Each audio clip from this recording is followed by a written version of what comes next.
দেবতাদের দুর্গতি নাশ করে যোগেন্দ্র জায়া মহামায়া হলেন দেবী দুর্গা। এবং এই দুর্গা যখন সম্মুখ সমরে প্রধান্বিত হলেন, তখন তার রাল থেকে প্রকট হলেন এক করাল ভয়াল রূপী দেবী, মা কালী। করাল ভয়াল রূপী দেবীর উৎপত্তি কিভাবে হলো, কিংবা এই যে করাল রূপী দেবী, তিনি মাতৃক ছায়ায় কিভাবে আমাদের বাড়িতে পূজিত হতে শুরু হলেন।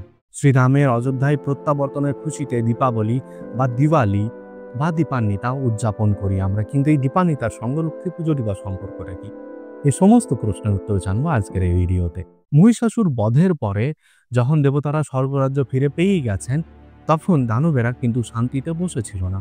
ধূম্রলোচন, চণ্ডমুণ্ড, শুম্ভ নিশুম্ভ, রক্তবীজ, তারা সবাই একত্রিত হয়ে সংগঠিত হয়ে দেবতাদের উপরে আক্রমণ শুরু করলো। তাদের এই যে সংগঠিত আক্রমণ, তার বিরুদ্ধে যে দেবতারা জিততে পারবেন না, এই ব্যাপারে দেবতারা নিশ্চিত ছিলেন, এবং যে কারণে তারা আবার মায়ের আরাধনা শুরু করলেন। মা যখন দেবতাদের সামনে এসে উপস্থিত হলেন এবং দেবতাদের মুখে দানবদের পুনর আক্রমণের কথা শুনলেন, তখন তিনি অত্যন্ত ক্রোধান্বিত হলেন, এবং তিনি যখন রাগলেন, তিনি যখন ক্রোধান্বিত হলেন, তখন তার ললাটের কৃষ্ণ কোষ থেকে উৎপত্তি নিল এক কৃষ্ণাঙ্গী করাল রূপী দেবী, মা কালী। এই মা কালীকে দেখতে কেমন?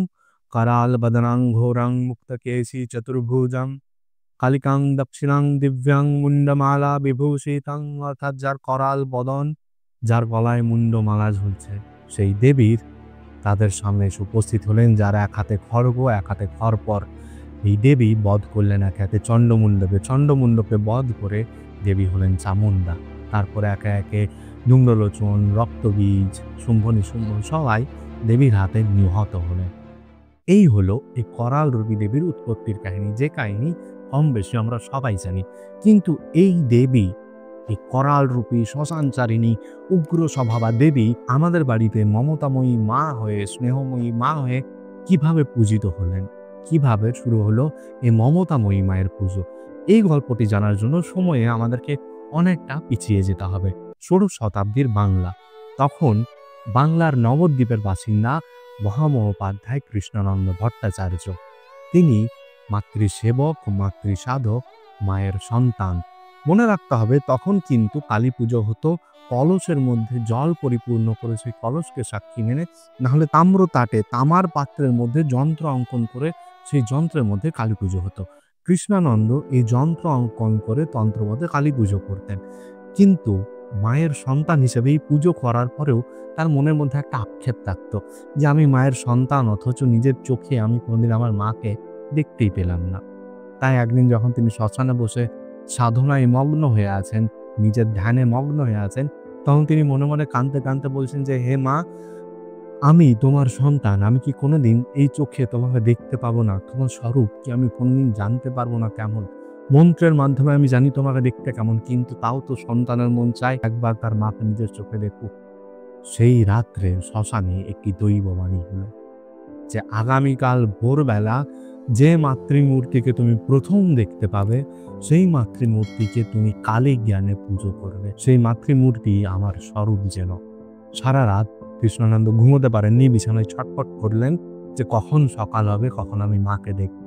পরের দিন সকালে যখন কৃষ্ণানন্দ গঙ্গা স্নান করে ফিরছেন, তখন গ্রামের তেমাথার মোড়ে এক গোপবধূকে, এক গোয়ালিনীকে তিনি দেখতে পেলেন। গোয়ালিনী দেওয়ালে ঘুঁটে দিচ্ছিলেন। তার বাঁ হাতে একটা গোবরের স্তূপ, ডান হাতে একটা ছোট্ট গোবরের তাল, যেটা নিয়ে তিনি দেওয়ালে ঘুঁটে দেবেন। তার একটা পা একটা পাথরের উপরে রাখা আছে, যেন স্বয়ং শিবের ওপরে মায়ের পা। তিনি অত্যন্ত পরিশ্রমজনিত কাজ করছেন, যে কারণে তিনি ঘেমে নিয়ে একসা হয়ে আছেন, এবং যখন তিনি ঘাম মুছতে গেলেন, তখন হাতে করে তিনি নিজের মাথার সিঁদুরটা নিজেই খারাপ করে নিলেন, এবং এই পরিশ্রমজনিত কারণে তার শাড়িও আলুলায়িত হয়ে গেছিল। এই অবস্থায় যখন তিনি দূর থেকে পরপুরুষ কৃষ্ণানন্দকে আসতে দেখলেন, তখন সেই কৃষ্ণানন্দকে দেখে তিনি লজ্জায় নিজের জিভ কেটে ফেললেন, এবং কৃষ্ণানন্দ নিজের চোখের সামনে দেখতে পেলেন নিজের হাত ধাপে নিজের মাকে। সেই দিন কৃষ্ণানন্দ জানতেন এই গোয়ালিনী কোনো সাধারণ গোয়ালিনী নয়। এই গোয়ালিনীর ছদ্মবেশে আমার মা দাঁড়িয়ে আছেন। এবং কৃষ্ণানন্দ বাড়ি ফিরে এসে অত্যন্ত ভক্তি ভরে মাটি দিয়ে সেই মূর্তিকে আবার নির্মাণ করলেন। এই মূর্তি এক স্নেহময়ী মায়ের মূর্তি। ঠিক তখন থেকে, সেই সময় থেকে আজও পর্যন্ত মা কালী আমাদের ঘরে ঘরে মমতাময়ী মা হিসেবে পুজো পেয়ে আসছে।